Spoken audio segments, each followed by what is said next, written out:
Venha ouvir o que ninguém diz em voz alta.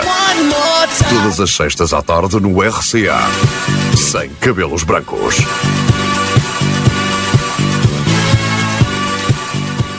Boa tarde e sejam muito bem-vindos a mais um episódio do Sem Cabelos Brancos. Eu sou o Mateus Fernandes e estou acompanhado da minha colega Briana Ponte e, como sempre, é um prazer estarmos deste lado. Hoje recebemos no Sem Cabelos Brancos um convidado da nova geração da política açoriana, Rodrigo Pereira, jovem dirigente do Partido Socialista com fortes ligações ao Conselho da Praia da Vitória, ativo desde cedo na vida cívica e partidária. O Rodrigo integra as estruturas da Juventude Socialista, onde tem desempenhado funções de representação regional e nacional. É uma voz que se tem destacado pelo empenho em causas como a coesão territorial, os desafios da juventude, o desenvolvimento local e a valorização da Ilha Terceira. É com muito gosto que o recebemos hoje no Sem Cabelos Brancos para partilhar ideias, preocupações e propostas para a Praia da Vitória, para a Terceira e para os Açores. Olá Rodrigo, tudo bem? Olá Mateus, bom dia também à Briana e aproveito já para vos agradecer o convite para estar aqui presente no vosso programa. É para mim um gosto muito especial estar hoje aqui convosco também porque sou um ex-colaborador do Rádio Clube de Angra e, portanto, durante 8 anos estive também ligado à estação e, portanto, é um duplo gosto estar hoje aqui. Primeiro para falar sobre as matérias para as quais me convidaram e depois também porque tem aqui uma ligação a esta casa. Então começaremos tendo em conta que muitos jovens não se revêem na política e direcionando a resposta a esta pergunta para esses jovens, que mudanças pode trazer a política para a vida de um jovem, quer a nível de conhecimento, participação ou até mesmo apresentação de uma força política? Sim, a política hoje, quer os jovens, quer os menos jovens, têm de facto há um afastamento geral, de certa forma, da sociedade e da população em relação à política. As pessoas estão desacreditadas. O que tem acontecido ao longo dos últimos anos, e vemos eleição após eleição, é que, a vermos pela abstenção, portanto, metade ou mais de metade até, por vezes, das pessoas acabam por nem ir votar e, portanto, só isso já explica a forma como as pessoas estão, de certa forma, desligadas da nossa vida política e da vida comum, no fundo, enquanto sociedade. Eu acho que, por um lado, há que compreender, mas por outro não deixa de ser, de certa forma, assustador. Isto porquê? Com todos os defeitos que possa ter, o sistema democrático, que é aquele que nós temos à data, e que esperemos se mantenha, é o melhor sistema que nós temos enquanto organização de sociedade. Porque é aquele que permite que todos nós tenhamos voz e que cada um de nós vale por igual. Portanto, cada um de nós tem direito a um voto e esse voto, em termos de expressão, é valorizado e é decisivo. No entanto, há aqui várias questões que vão contribuindo para esse afastamento também dos cidadãos para com a vida política.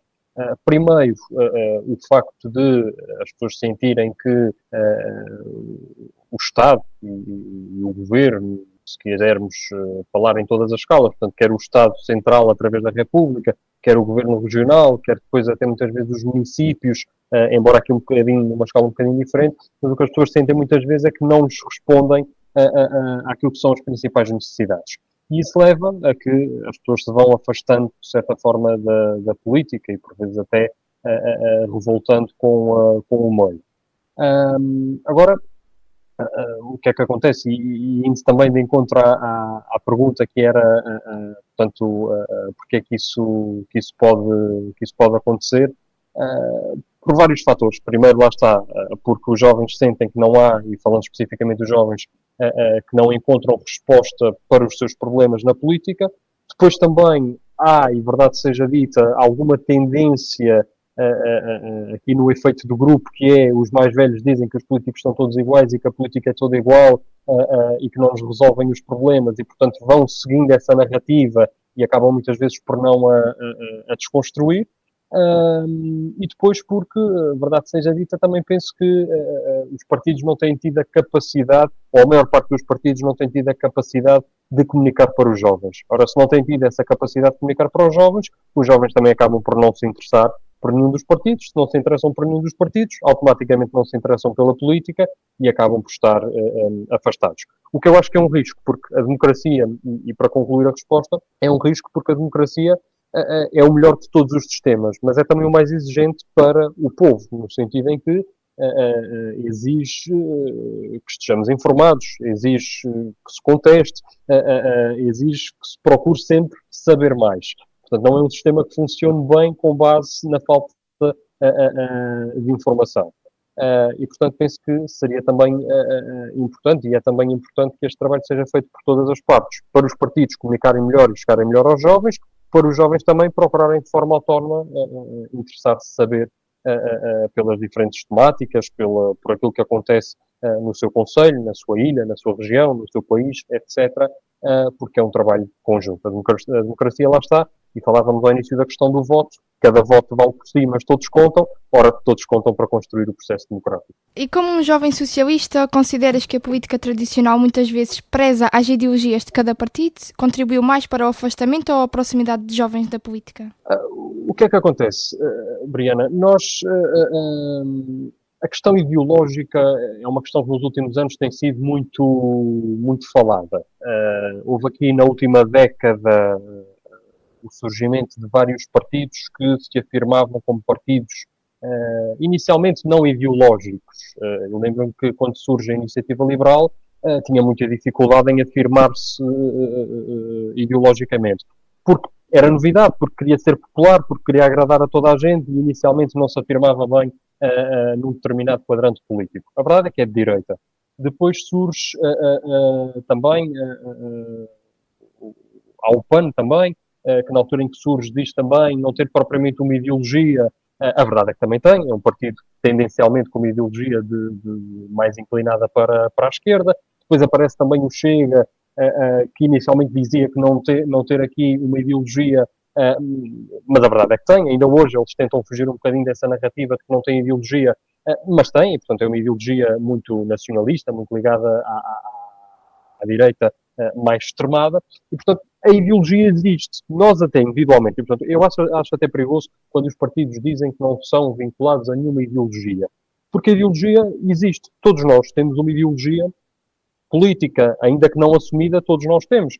Nós, por exemplo, em matérias económicas, ou somos mais a favor da intervenção do Estado na economia, e por isso, em princípio, seremos tendencialmente mais de esquerda, ou somos mais a favor do liberalismo económico, e, portanto, que as empresas tenham mais a liberdade para atuar e haja menos intervenção do Estado. Isso significa que somos, então, mais de direita. Mas nós temos uma opinião sobre a economia e, portanto, a partir do momento que temos, nós temos uma ideologia, ou somos mais de esquerda, ou somos mais de direita. Em termos de sociedade, em termos do papel portanto, do Estado Social, em termos até de política, seja nacional, seja internacional, todas estas matérias são matérias ideológicas e, portanto, a ideologia existe e é real. Agora, eu acho que os partidos não devem também estar demasiado presos, não devem estar, e principalmente os partidos do governo, como tendencialmente é o Partido Socialista, como é o Partido Social Democrata, como é o CDS-PP, acho que são partidos que, apesar de terem as suas ideologias, no PS mais centro-esquerda, e portanto moderadamente progressistas, no caso do PSD, moderadamente, enfim, diria que são também, de certa forma, progressistas em algumas matérias, mas é um partido já com mais algum conservadorismo em relação ao PS. Mas a verdade é que todos estes, ou melhor, estes partidos do arco do governo, e que tendencialmente são partidos de governo, têm que ter mais alguma flexibilidade e por isso são partidos também mais centristas. Precisamente porque, quando se governa, é preciso governar para a sociedade com base nas necessidades que nós temos. Ora, se a sociedade tem neste momento uma necessidade em determinadas áreas em que é necessário, em determinadas matérias, o Estado ser menos interventivo, ora, o PS tem também de assumir essa posição se isso for o melhor para o país. Da mesma forma que o PSD tem de fazer o contrário, se houver matérias em que há necessidade, por exemplo, o Serviço Nacional de Saúde deve ser mais público ou deve ser mais privado ou com cooperação com o privado. Deve haver aqui alguma flexibilidade nesse sentido, à parte daquilo que é a ideologia, adaptar aquilo que for o melhor contexto de governação para o país. Para quê? Mais do que a ideologia, é preciso que os serviços funcionem e que deem a resposta às pessoas. E, portanto, isto para dizer o quê? Eu acho que a questão ideológica, ela existe, ela é real. Acho que, e quando perguntas se os partidos, por terem estado presos à sua ideologia, podem ter afastado as pessoas da política, eu sinceramente acho que não, porque os partidos mais determinantes no nosso sistema democrático até hoje, que foram até hoje o PS, o PSD e também o CDS, são partidos com, embora tenham uma ideologia que é conhecida e que é vincada, são partidos com alguma flexibilidade em termos de governação. E, portanto, não acredito que seja por aí que as pessoas se afastaram da política. Acredito que seja precisamente pelo que falávamos há pouco, e é as pessoas passaram a entender que os partidos políticos, quando governam, não encontram soluções para os problemas que têm, seja na habitação, seja na saúde, seja no emprego, seja na economia, seja em que áreas for, e isso sim leva a um determinado afastamento. Muitas vezes, também é verdade seja dita, que não é propriamente justo, porque muitas vezes são encontradas soluções para determinados problemas, ou há trabalho que é feito, mas nem todos os problemas se resolvem no imediato, e isso por vezes leva a que as pessoas tenham também, lá está, por vezes devido a pouca informação, pouca, digamos que, paciência também para esperar pelas respostas.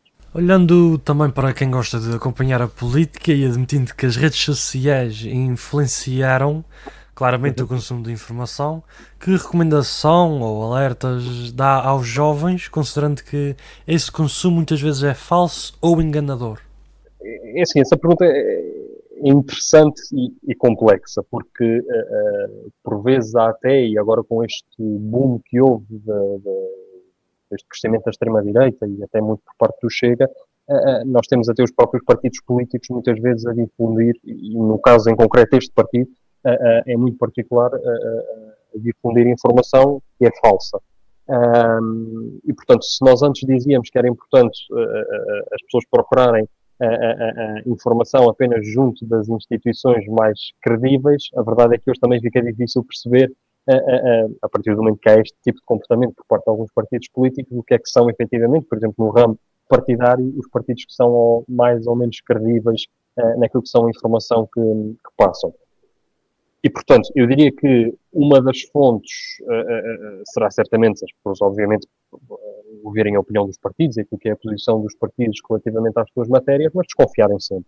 Nós hoje estamos numa sociedade onde temos naturalmente que desconfiar daquilo que é a informação que chega até nós. Ora, a forma mais credível de nós verificarmos se uma determinada informação é credível ou não é credível, se o que um partido diz é verdade ou não é verdade, se aquilo até que o governo diz é verdade ou não é verdade, está nos meios de comunicação social. E, portanto, aquilo que os jovens devem fazer é, muitas vezes aquilo que vêm no TikTok, no Instagram, no X, etc., podem até ser credíveis. Mas isso acho que deve sempre depender da validação junto dos órgãos de comunicação social que são quem melhor faz esse trabalho de investigação e que confirma se é verdade ou não aquilo que muitas vezes é dito.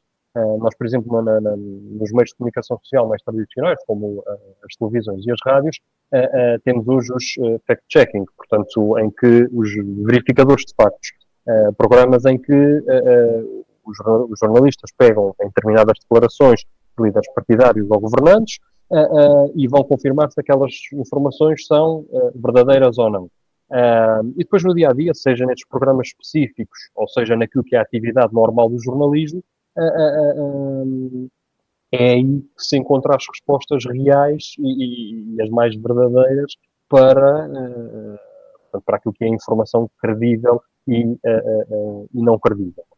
E, portanto, eu acho que os jovens, consumindo redes sociais, como eu também consumo todas as que acabei de dizer, e também recebo muita informação a partir delas, mas as redes sociais não são o meio mais credível de informação e, portanto, eu acho que não... quer dizer, nós vermos uma informação geral de um influencer sobre determinada matéria, isso não significa que por si só seja um dado verdadeiro e absoluto. Eu acho que essa informação carece sempre de confirmação junto dos órgãos de comunicação social, que são quem garante efetivamente essa transparência e a verdade dos factos, se quisermos assim. E olhando para a realidade dos Açores e em particular da Ilha Terceira, na tua opinião os jovens ainda consomem informação pelos jornais e pelas rádios locais?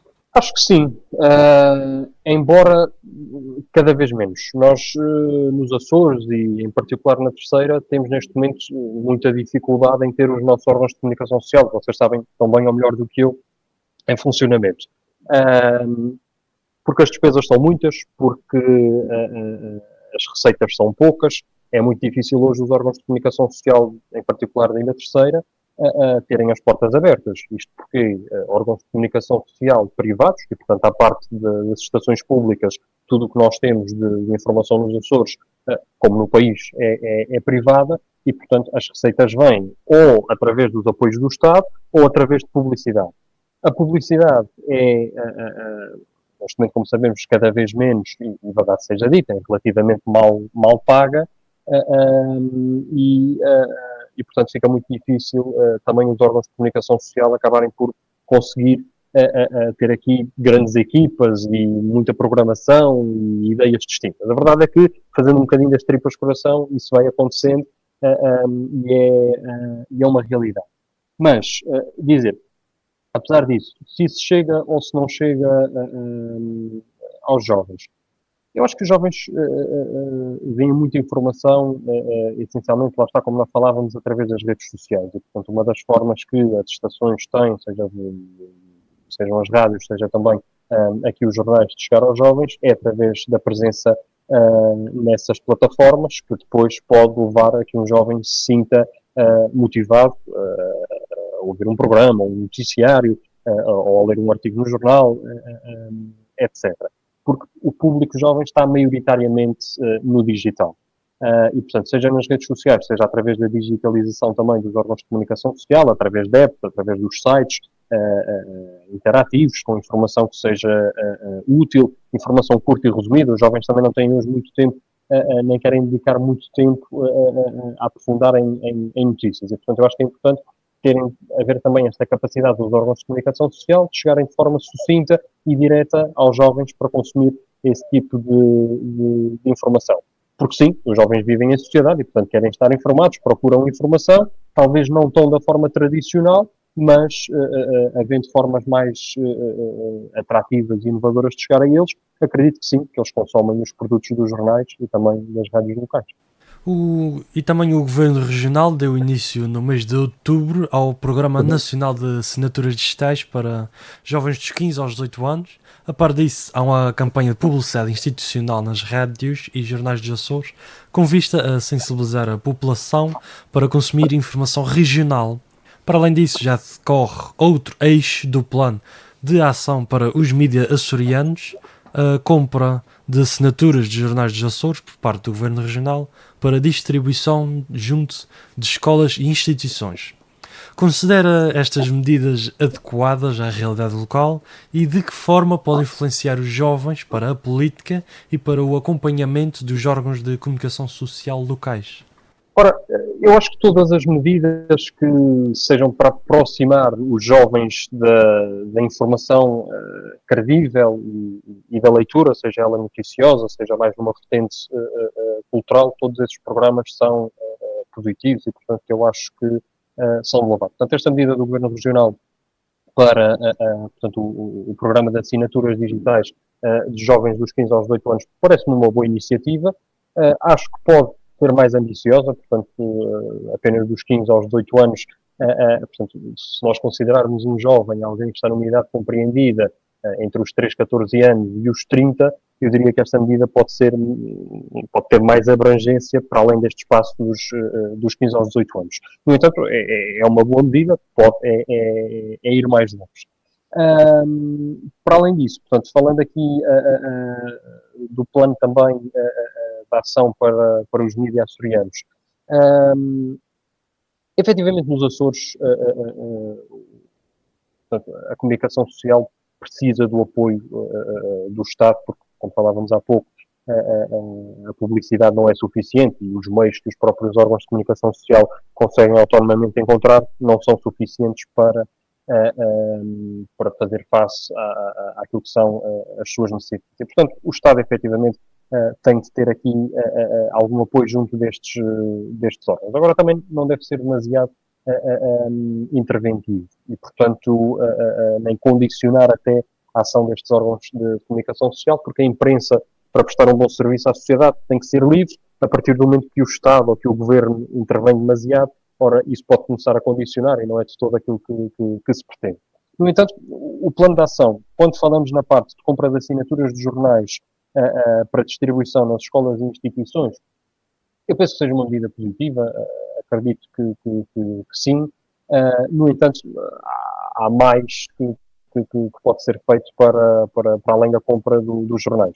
O Governo pode apoiar os órgãos de comunicação social, por exemplo, através desta transformação digital, criar, por exemplo, mecanismos e incentivos a que as rádios locais e os jornais locais se possam candidatar, por exemplo, a apoios, sejam eles financeiros ou de outra matéria, para, por exemplo, terem equipas aqui multidisciplinares a trabalhar, por exemplo, as plataformas de multimédia. Portanto, de forma a que as rádios e os jornais cheguem mais às redes sociais e de uma forma aqui mais atrativa, se quisermos. Depois também podemos incentivar, e há programas que podem ser desenvolvidos, até por exemplo pela tutela da educação, aqui sob a alçada do Governo Regional, naturalmente, falo da Direção Regional da Educação, pode ter, por exemplo, aqui medidas para incentivar o jornalismo escolar e universitário na nossa Academia Açoriana. Portanto, incentivar as escolas a terem jornais escolares e a Universidade dos Açores também. Isso significa o quê? É já uma forma de começar a criar nos jovens, quando digo jornais e também as rádios, diferentes formas portanto, digamos assim, de comunicação social, ainda que num caráter mais amador. Mas, a partir do momento que na minha escola há uma rádio e há um jornal, eu à partida terei interesse em ouvir e em ler, porque aquilo está diretamente ligado à comunidade da qual eu faço parte. Depois posso também ter o gosto por colaborar e começar a escrever uns artigos ou começar a fazer uns programas para a rádio escolar. Isto o que é que significa? Significa que desde cedo nós começamos a pôr a semente nos jovens do gosto e do interesse por esta área da informação. Quer seja participar enquanto numa ótica mais jornalística ou opinativa, como participar também enquanto leitor e ouvinte deste tipo de programas. Eu acho que o Governo pode ser mais proativo nesta matéria e ter aqui medidas nesse sentido. Depois, acho que é importante também haver aqui, portanto, mais publicidade àquilo que é o trabalho desenvolvido pelos nossos jornais e também pelas nossas rádios. O Governo pode ter aqui também um papel nesse sentido de apoiar aqui na divulgação daquilo que é feito pela comunicação social regional. Nós perguntarmos à maior parte dos jovens o nome de um programa de uma rádio, eu arrisco-me a dizer que dificilmente eles saberão. Se perguntarmos o nome de um colunista de um jornal local, ou mesmo de âmbito regional, eu acho que eles dificilmente saberão. Também porquê? Porque há pouca informação e pouca divulgação. E acredito que o Estado, neste caso o Governo Regional, pode também ter um papel mais, não só ativo, como proativo nesse sentido, a ajudar a comunicação social, que, como dizíamos há pouco, muita dificuldade tem até hoje em dia em manter as portas abertas e os seus programas e jornais, etc., em funcionamento. Portanto, o Governo pode ser aqui proativo e trabalhar de mão dada, não numa lógica de interferir no trabalho, mas de ajudar aqui a divulgá-lo e a levá-lo a mais jovens e a mais pessoas na sociedade em geral.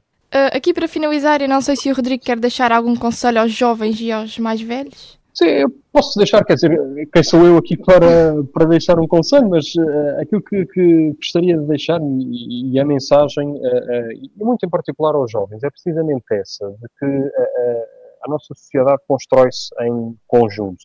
E, portanto, eu acho que é muito importante que os jovens tenham um papel ativo na nossa sociedade. Que participem, mas para participarmos nós também temos de estar minimamente informados e, portanto, que procurem aumentar o seu conhecimento sobre sobre a vida que nos envolve, sobre o cotidiano, e portanto procurem também ouvir as nossas rádios, ler os nossos jornais, consumir também a nossa cultura açoriana, que faz excelente jornalismo nos Açores, há programas de ótima qualidade, como é que o caso do vosso, a serem feitos, e que valorizem, que ouçam, que leiam, que procurem saber o que acontece na nossa região e também que têm um papel ativo e determinante na sociedade açoriana. Porque os jovens, há sempre muito esta ideia de dizer que os jovens são o futuro, os jovens são o futuro. Não, os jovens não são o futuro, os jovens são parte do presente. A sociedade constrói-se com os jovens, constrói-se com os ditos adultos, portanto, depois da faixa etária jovem, e constrói-se com idosos. Portanto, todos fazem parte da sociedade.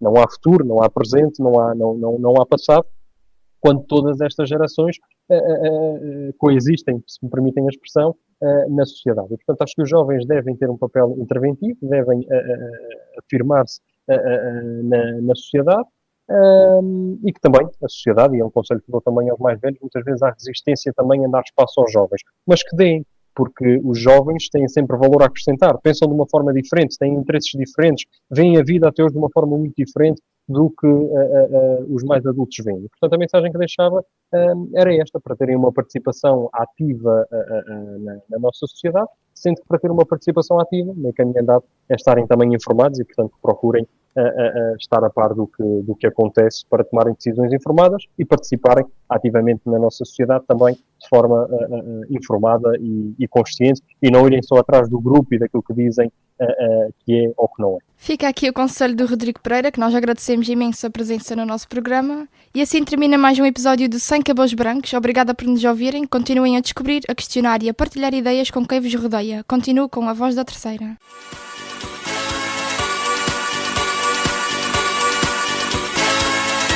Venha ouvir o que ninguém diz em voz alta. Todas as sextas à tarde no RCA.